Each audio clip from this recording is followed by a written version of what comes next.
Well, just hours ago, the Barrow County Board of Education met for the very first time since deputies arrested a student for bringing a gun inside Apalachee High School.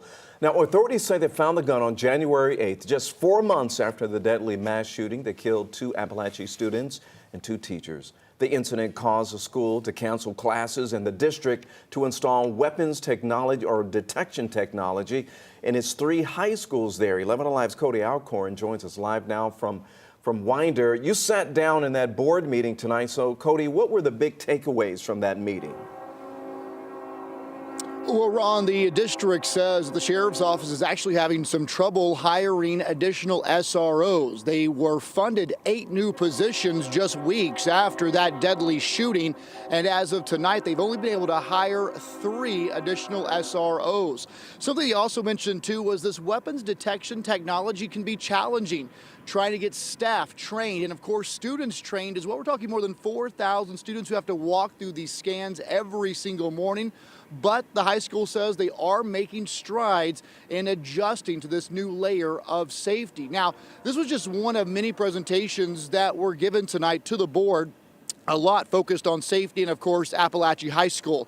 We heard approximately 200 Apalachee students are still on e-learning as they cope with the tragedy that unfolded on September 4th. Results from a safety survey were also released tonight, which included feedback from staff, students, and parents regarding possibly more layers of security, including a clear bag policy, ID cards, and additional SROs. Now, what I thought was interesting is when it comes to weapons detection technology, you got the sense of just how complex it is. And not just, installing metal detectors.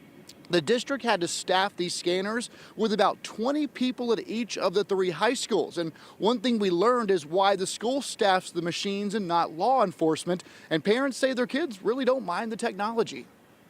If there is an alert and a need to potentially do a search of a student or a bag, we need to do that as a school employee or staff member versus law enforcement. We just have a different level of reasonable suspicion versus probable cause in searching a student. So we have more latitude. We've been given that by the courts. Everything I've heard for the most part has been positive. They don't have any issues with it. They don't feel like they're going into a prison. It gives them at least one level of peace of mind, knowing that everybody else is going through them.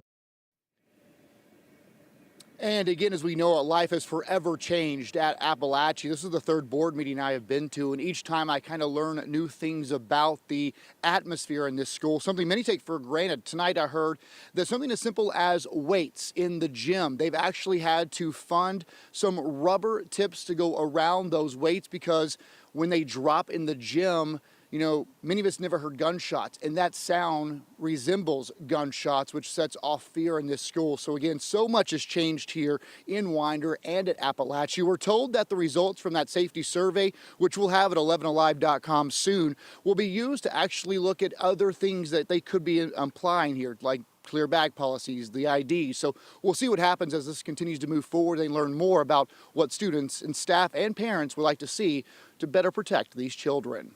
And Winder, Cody Alcorn, 11 Alive News.